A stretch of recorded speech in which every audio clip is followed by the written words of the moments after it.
Assalamualaikum warahmatullahi wabarakatuh. Sahabat Dentalia, kita jumpa lagi ya. Kali ini saya ingin membahas tema tentang puasa dan hubungannya dengan tindakan kedokteran gigi pada saat puasa.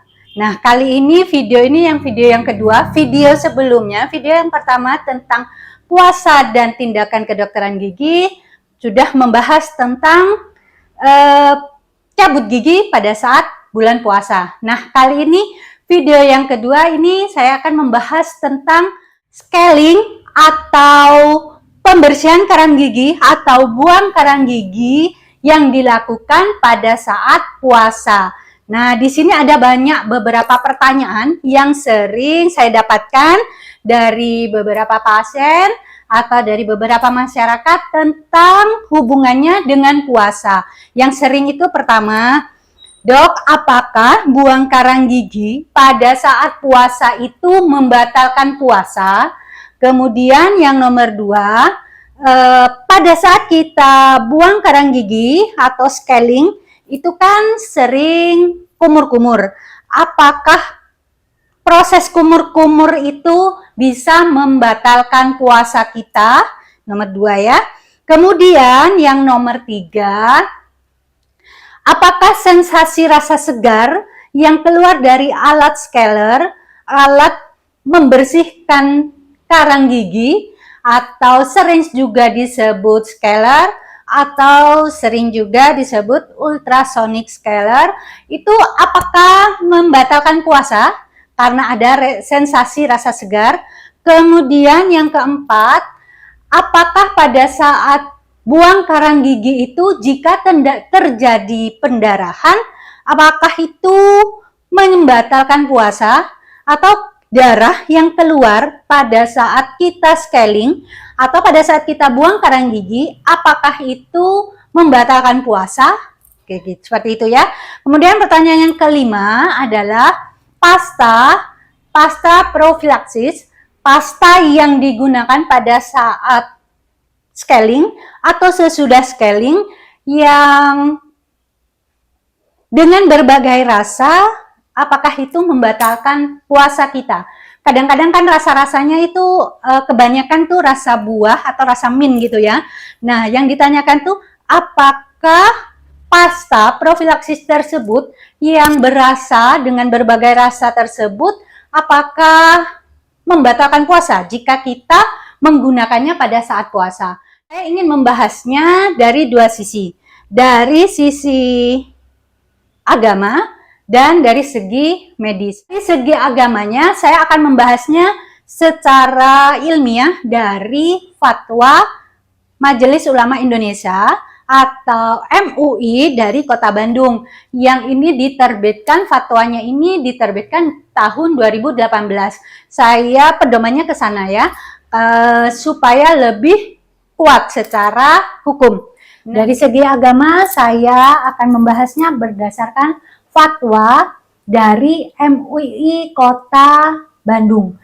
Jadi fatwa ini dikeluarkan oleh MUI Kota Bandung dari hasil musyawarah Komisi Fatwa Majelis Ulama Indonesia yang dikeluarkan pada tahun 2018. Nah, di sini yang perlu kita jadikan dasar dulu yaitu dari Al-Quran dan dari hadis.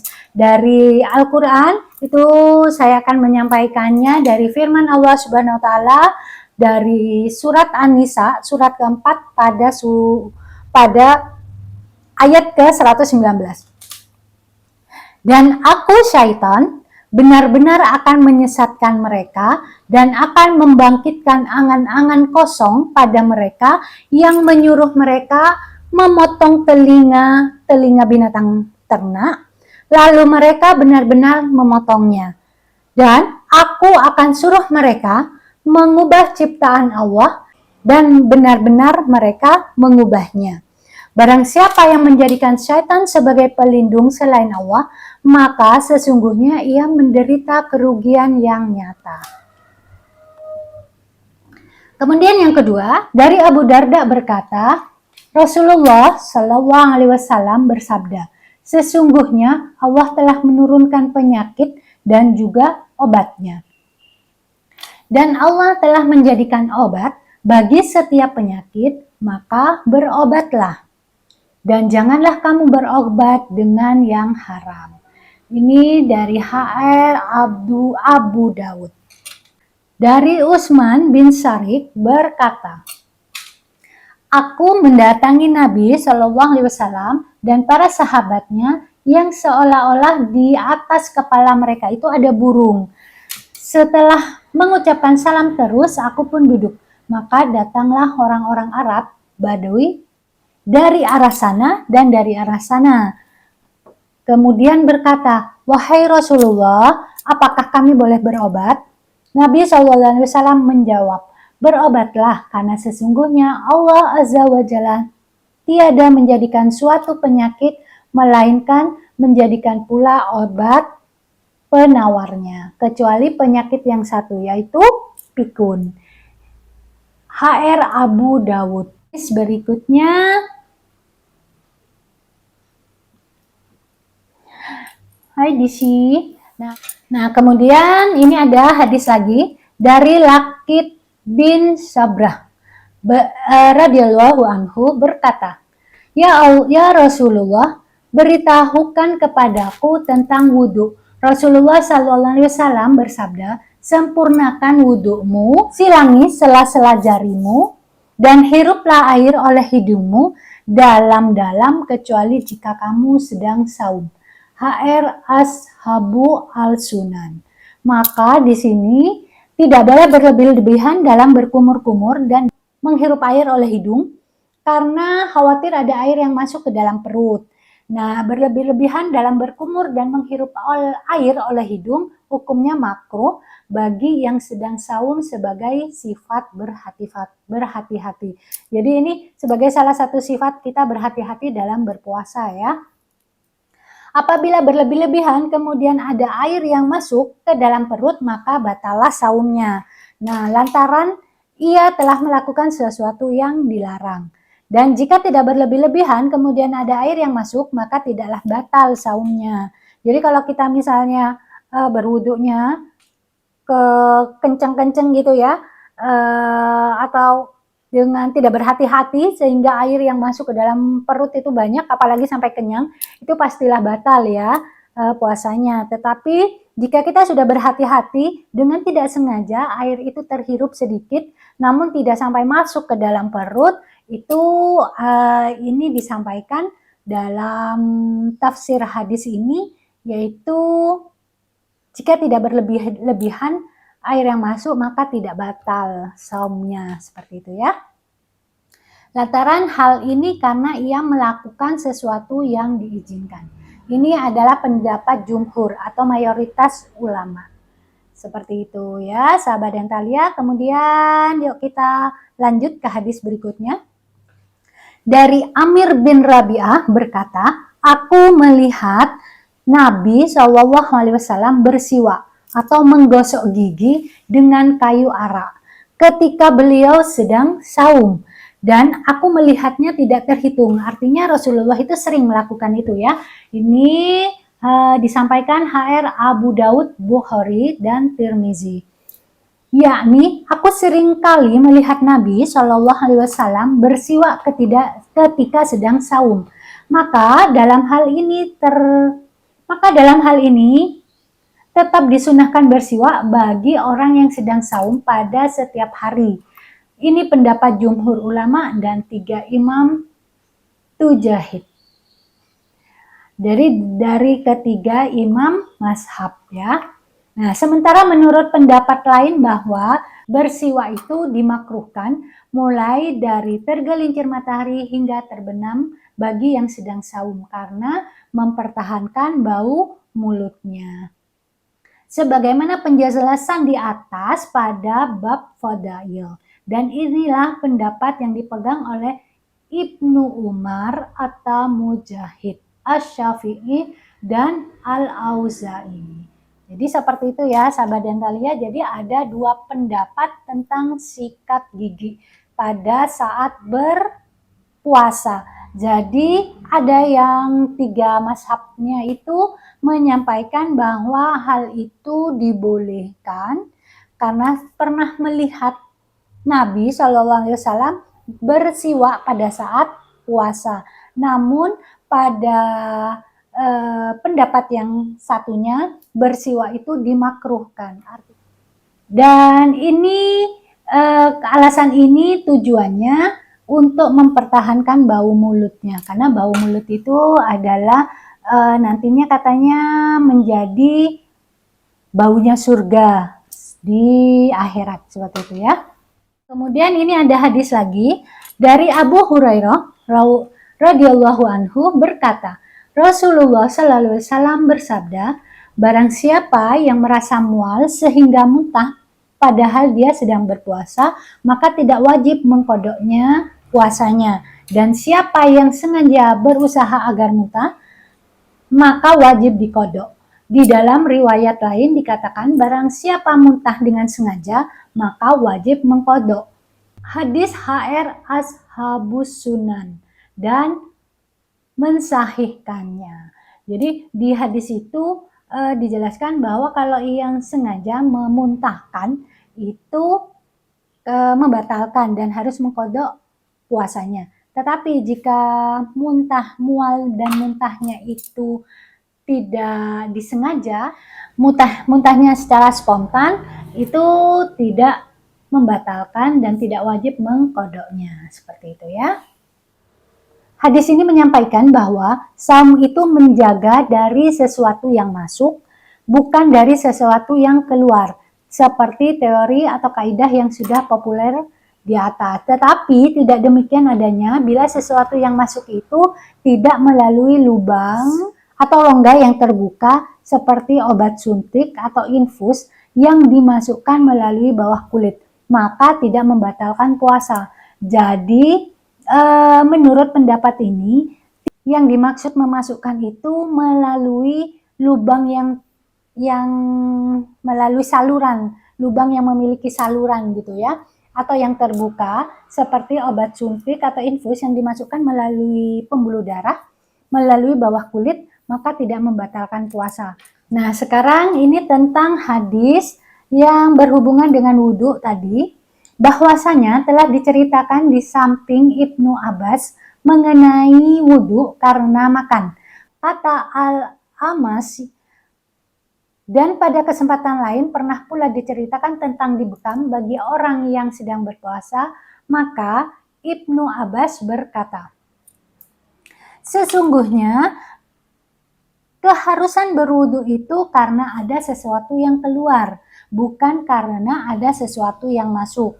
Sementara yang membatalkan saum adalah karena ada sesuatu yang masuk, bukan karena ada sesuatu yang keluar. Jadi sudah jelas ya, kalau tadi tentang muntah itu kan ada yang dikeluarkan dari tubuh kita. Kalau keluarnya itu secara spontan, bukan karena kesengajaan, tidak diniatkan oleh kita untuk muntah, itu tidak membatalkan puasa. Seperti itu ya. Dan telah diriwayatkan pula bahwa Nabi Shallallahu Alaihi Wasallam bersabda kepada Lakit bin Sabirah, hendaklah kamu bersungguh-sungguh dalam menghirup air ke hidung ketika wudhu, kecuali jika kamu sedang saum. Jadi kalau saum itu maksudnya di sini harus berhati-hati. HR Al-Baihaqi, Ibnu Abi Saibah, Abu Ya'la Al-Bukhari. Seperti itu ya. Dari Abdullah bin Mas'ud berkata, sesungguhnya saum itu menjaga dari sesuatu yang masuk, bukan menjaga sesuatu yang keluar. Sementara keharusan berwudu adalah karena ada sesuatu yang keluar, bukan karena ada sesuatu yang masuk. Seperti itu ya. Nah, kemudian ini ada hadis berkata Imam Asy-Syafi'i radhiyallahu anhu, apabila menelan batu kerikil atau sesuatu yang bukan makanan, tidak termasuk kategori makanan, atau diinjeksi, disuntik, atau mengobati lukanya, atau memasukkan obat ke rongga otaknya, sehingga obat-obat tersebut masuk ke dalam rongga perutnya, maka batallah saumnya. Jika ia sadar bahwa dia sedang berpuasa dan tidak apa-apa, tidak batal saumnya jika ia lupa. Jadi seperti itu ya. Jadi yang dimaksud di sini yang injeksinya itu kalau disuntikan sampai masuk ke dalam rongga perutnya. Jadi kalau sampai masuk ke dalam perut itu bisa membatalkan puasanya. Kalau itu tidak sampai masuk ke perut, hanya di bawah kulit, itu masih dibolehkan, tidak membatalkan puasa ya. Seperti itu ya sahabat dan Thalia ya. Nah, berkata Al-Mawardi, pendapat ini sahih, yakni apabila ia menelan makanan atau minuman atau sesuatu yang bukan makanan atau minuman seperti uang logam, batu kerikil, buah, pala, atau menelan buah badang, maka batalah saumnya dan ia wajib mengkodoknya.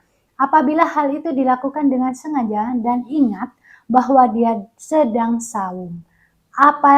Apabila lupa, maka ia tetap berpuasa. Jadi kalau kita lupa, khilaf, ya kita masih diperbolehkan untuk melanjutkan puasanya ya. Dan yang disebut saum itu adalah menahan dari segala sesuatu. Lagi pula larangan menelan benda-benda di atas itu telah disepakati oleh para ulama. Dilarangnya menelan benda-benda tersebut adalah karena akan membatalkan puasa. Nah, di sini ada contoh juga yang disebutkan menghirup debu dan mencium wewangian itu tidak membatalkan saum, maka tidak dilarang ya. Tetapi menelan makanan dan minuman dapat membatalkan saum, maka itu dilarang. Kemudian pula menelan benda-benda yang disebutkan tadi di atas itu ya. Nah, adapun jika mengobati luka dengan obat yang sampai ke rongga perutnya dalam keadaan sadar bahwa dia sedang saum, maka batallah saumnya. Jadi kalau sudah sampai minum obat ya otomatis batal ya puasanya ya. Nah, dari penjelasan itu, adapun kesimpulan dari pendapat para imam mazhab tentang poin-poin terpenting dari pembahasan di atas adalah bahwa saum itu menjadi batal disebabkan muntah yang disengaja atau sengaja menelan segala benda hingga sampai ke dalam rongga mulut, baik berupa makanan yang bergizi maupun bukan makanan yang bergizi. Jadi dari kesimpulannya tadi itu kita tidak boleh menelan apapun dengan sengaja jika sedang berpuasa, karena itu akan menyebabkan puasanya batal. Tetapi pada penjelasan tadi, jika itu tertelan tidak sengaja dan hanya sedikit yang tidak sampai masuk ke dalam rongga perut, itu tidak membatalkan puasanya ya. Nah, dari beberapa hadis yang sudah saya sebutkan tadi, yang sudah saya jelaskan berdasarkan fatwa MUI dari Kota Bandung tersebut, kita sudah bisa mengambil gambaran ya. Jadi beberapa pertanyaan itu sudah ada yang bisa terjawab. Jadi penjelasan dari hadis tersebut, jika kita berkumur-kumur, jika kita kumur pada saat berpuasa itu dibolehkan dengan catatan asalkan kita berhati-hati pada saat berkumur. Jangan sampai kumurnya itu, air kumurnya tertelan ke dalam perut. Kalau cuma tertelan sedikit, artinya hanya sekedar di dalam mulut atau hanya sampai di sini aja. Nah, itu tidak membatalkan puasa. Dengan catatan tidak tertelan sampai ke dalam perut ya. Nah, berarti masih dibolehkan. Jadi dari penjelasan itu sudah bisa kita jawab ya. Yang saya urut dari pertanyaan pertama. Dok, apakah buang karang gigi atau scaling pada saat puasa itu membatalkan puasa kita? Jawabnya tidak ya. Kemudian pertanyaan kedua, apakah pada saat kita berkumur saat scaling itu akan membatalkan puasa kita? Jawabnya ada dua ya. Jika kita melakukannya dengan hati-hati, tanpa ada kesengajaan atau tanpa diniatkan untuk menelan air kumurnya tersebut, maka puasanya tidak batal. Jadi kita kumurnya harus hati-hati, pelan-pelan, dan jangan terlalu banyak supaya tidak sampai tertelan. Yang kedua jawabannya, jika kita melakukannya tidak hati-hati, yang menyebabkan air itu tertelan, bahkan tertelannya banyak sampai ke dalam perut, itu akan membatalkan puasa. Jadi di sini tergantung niat dan cara kita kumur tadi ya. Jadi sebaiknya sahabat Dentalia, kalau mau berkumur, kumurnya pelan saja dan jangan terlalu banyak. Seperti itu ya. Nah, itu pertanyaan yang kedua. Pertanyaan yang ketiga, yaitu apakah sensasi rasa segar yang dikeluarkan oleh alat dari scaler atau ultrasonic scaler yang membuat sensasi rasa segar di dalam rongga mulut, apakah itu membatalkan puasa kita? Jawabnya tidak, karena hanya rasa segar, tidak sampai memasukkan sesuatu ke dalam rongga mulut dan sampai ke perut. Dalam hadis tadi sudah dijelaskan ya, yang membatalkan puasa itu jika kita memasukkan sesuatu, baik itu makanan maupun minuman ataupun benda apapun yang sampai ke rongga perut, itu membatalkan puasa. Seperti itu. Jadi kalau hanya sensasi rasa segar itu tidak membatalkan puasa. Kemudian pertanyaan yang keempat, apakah jika kita keluar darah atau pendarahan pada saat berpuasa itu saat dilakukan scaling, apakah membatalkan puasa? Jawabnya tidak, karena yang menyebabkan batalnya puasa adalah masuknya sesuatu ke rongga mulut sampai ke perut. Sedangkan yang keluar tidak menyebabkan batalnya puasa. Dan yang kelima adalah penggunaan pasta profilaksis yang digunakan pada saat scaling atau sesudah scaling, apakah itu membatalkan puasa? Jawabnya tidak. Nah, jadi seperti itu ya. Jadi secara agama, secara ilmiah sudah bisa terjawab. Tetapi pada saat kita mau melakukan scaling, itu perlu dikaji lagi kondisi pasiennya. Jika kondisi pasien itu baik, bisa kita lakukan scaling pada saat puasa. Tetapi pada saat kondisi pasien, walaupun kondisinya pasien baik, tetapi jika terjadi gingivitis akut yang super hebat, yang pendarahannya sangat banyak, itu sebaiknya ditunda dulu. Dihilangkan pendarahannya supaya apa? Supaya waktu kita scaling, waktu kita scaling itu kan pasti mengeluarkan darah ya, karena adanya sentuhan alat scaler tadi ke gingiva atau ke gusi. Nah, pada saat kondisi yang akut, jangankan sampai di scaling, jangankan sampai tersentuh sampai kita kerok begitu ya ke dalam saku gusinya. Disentuh saja pakai sikat gigi itu kadang-kadang berdarah. Bahkan ada yang pendarahannya spontan. Nah, kalau dengan kondisi seperti itu sebaiknya ditunda dulu, diberi obat. Nah, pemberian obatnya itu jika pasien masih bisa menahan sampai berbuka puasa, ya sebaiknya ditunda sampai berbuka puasa baru kita minum obat. Obatnya itu baik obat yang untuk anti radangnya atau antibiotiknya dan obat untuk menghentikan pendarahannya. Tetapi jika kondisinya sudah akut, pendarahannya mungkin sampai banyak sekali, supaya cepat terhenti pendarahannya, bisa jadi langsung minum obat untuk menghentikan pendarahannya pada saat itu. Nah, pada saat kita minum obat, pada saat puasa, otomatis puasanya batal dan kita wajib mengkodoknya. Seperti itu ya, sahabat Dentalia. Jadi kalau hanya pendarahannya saja biasa tidak. Tetapi kalau pendarahannya itu hebat dan mengharuskan kita minum obat, berarti kalau kita sudah minum obat, pendarahannya untuk anti pendarahannya, berarti puasanya menjadi batal. Atau jika kondisinya pasien sampai lemas, sampai lemah dan membutuhkan bantuan asupan nutrisi dari luar yang menyebabkan harus masuk ke dalam perut, berarti itu juga menyebabkan puasanya batal. Jadi seperti itu ya sahabat Dentalia, kalau normal-normal saja tidak menyebabkan batal. Mungkin demikian yang bisa saya bahas tentang tema yang kedua ini, tentang puasa dan hubungannya dengan tindakan kedokteran gigi.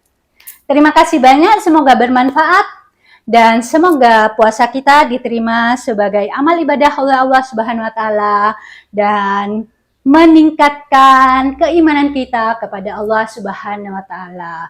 Terima kasih banyak. Kurang lebihnya saya mohon maaf jika ada kesalahan atau kehilafan dalam penyampaian, itu karena kesalahan dari saya. Tetapi jika itu benar, itu sesungguhnya adalah karunia dari Allah Subhanahu wa taala untuk disampaikan kepada sahabat Dentalia sekalian. Terima kasih. Wabillahi taufiq wal hidayah.